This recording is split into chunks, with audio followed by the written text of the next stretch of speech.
Hi, my name is @kbit, which isn't the name, but the last 5-letter combination that was available on Twitter. So I wanted to make a short screencast about something that I have been banging my hand against the wall for the last couple of days, which is to figure out how to create a screencast on a MacBook Pro with a Retina display. So I knew that the Retina display would probably cause problems because it is twice the amount of pixel than other devices with the same kind of uh, computing power.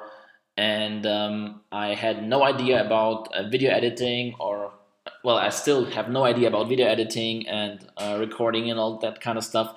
But here are the things that I figured out over the last couple of days or so.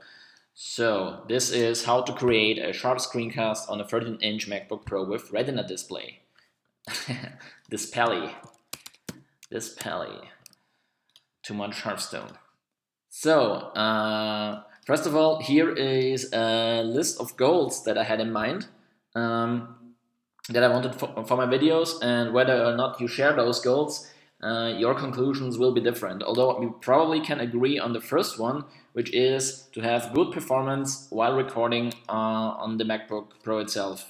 And on the screen that has the Retina display. So the second thing I wanted was to have a webcam recording while I'm doing the screencast. I think it makes stuff more personal, and yeah, and this is probably one of the, well, a lot of the options don't support this one properly, so that's basically the killer goal I had in mind that was throwing out most of the and the third one is have like a sharp upload on YouTube, so the code is still readable and stuff like that, no artifacts. I figured out later that this is not has nothing to do with the tool I'm using for recording actually, but like when I started out, I was just confused why would one tool like make it super sharp and the other one wouldn't. But yeah, we'll talk about that later. So what are the options that we have? I mean, there are certainly more than those. There's certainly more than those four, but yeah, they are like interesting. So first of all, it's just using QuickTime. It comes pre-installed with the MacBook, and of course it's free, but it doesn't support recording like the webcam simultaneously. It can actually record the webcam, but not. I mean, so you can record both, and then you would have to use some editing software and like trying to get it in sync later, but it's just a mess, and of course the performance is just dismal. So QuickTime, it doesn't work. So yeah, it's off the list. So then there's MonoSnap, which is free. It's actually, I think, more for screenshots than actually entire screencasts, but it has that feature as well. Problem is, it supports putting the webcam, recording the webcam at the same time, but it puts it on the desktop. Like it puts it. So it will put like the picture in here, and if you use app in full screen like I do, you won't see the webcam anymore. So that's not what I wanted off the list. But MonoSnap, it's kind of like performance was okay. So that's important. Not as good as what I'm using right now, but yeah. Then there's Screenium, which is paid, costs $50. And problem is the performance is bad. I wasn't able, like, again, simpler things might work, but Atom really, it was kind of, like it's not fun programming when you have to like wait for a new line to appear and stuff like that. I could use a different editor, of course, but I don't want to. So yeah, that one is off the list. But again, depending on your goals, it might be the right solution for you. And yeah, the thing is, just buy ScreenFlow. As you can probably see, there's the watermark thing like here. Well, not more like here or here. Doesn't matter. And so I haven't bought it yet, but ScreenFlow, it is the best editor. Like the performance is great. There's a video editor included that has a lot of basic stuff. So I didn't feel the need for any other editing tool. And yeah, it just, I guess, and I mean, if you read through the internet's most articles, they recommend ScreenFlow as well for anything that's a little bit more professional. But yeah, so I guess it will be worth the $100. Yeah, I don't know.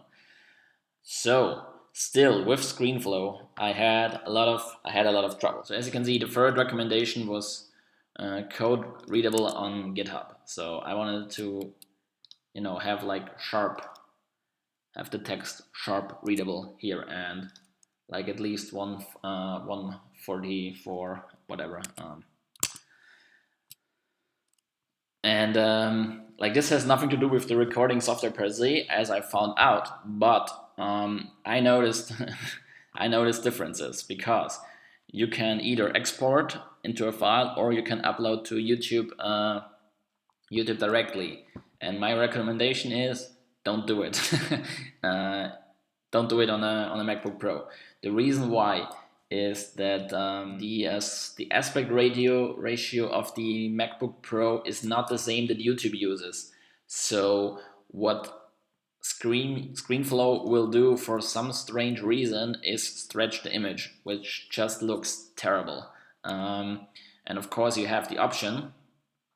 Of course it says you use letterbox content, but I mean that only makes it worse, because what this will do is it will add black boxes to the side, which is, I mean, as you can see, here are black boxes as well, the pillow boxes, and but those will be hard coded like as part of the video. So what happens when you go full screen is you still have those letterboxes, but the well, actually, maybe I'll still have the video somewhere around.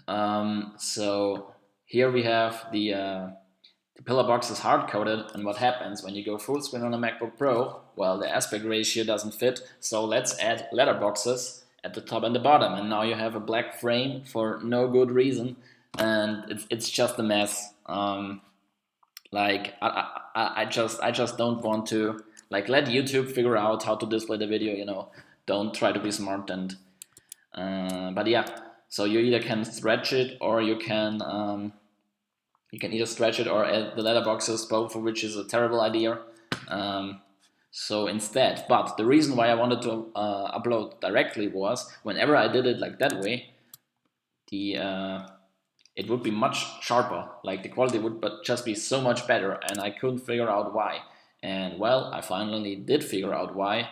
And this is probably like no-brainer for anybody who has ever done anything with video editing. But what you have to do is, like increase the data rate here to something like 5,000. So yeah, I've been using 5,000. It was okay. The file size was okay. And yeah, that's the secret. And that is what ScreenFlow is doing under the covers anyway when you upload to YouTube directly. And that's why the quality is so much better. And the other thing that I recommend is you use, so default is 50%, but don't do it. It will make the fonts blurry and it's just a mess. It's probably okay for like recording, like regular video, but for screencasts, leave it at 100%. Those are, yeah, basically the kind of tricks or hacks I came up with that you absolutely need to, well, you need to know them again if you want to reach those goals. So yeah, that's basically it. And then, yeah, there's one more thing. Like if you're not a fan of, having those pillow boxes, so YouTube will add them for you, but it can look shitty. For example, here they are as part of the YouTube embedded frame. It looks a bit awful. But again, that's just that's because the resolution of the MacBook, the aspect ratio of the MacBook Pro is not the same as the aspect ratio that YouTube recommends. The one YouTube recommend is 16:9, and if you want to record your videos in a format that is supported by YouTube, there is a little tool called SwitchResX. It's not free either, but what this will allow you to do is switch the resolution on your MacBook to something something that is more appropriate for YouTube, it will look awful while recording. Let's see if I can do it while we are, and I'm not even sure. I think this one is 16 to 9.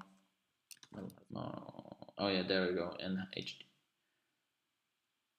Okay, well actually it did work, and it doesn't even look awful. Maybe maybe I switch to recording like this. Maybe that's not even the worst idea. I have more experimentation to do.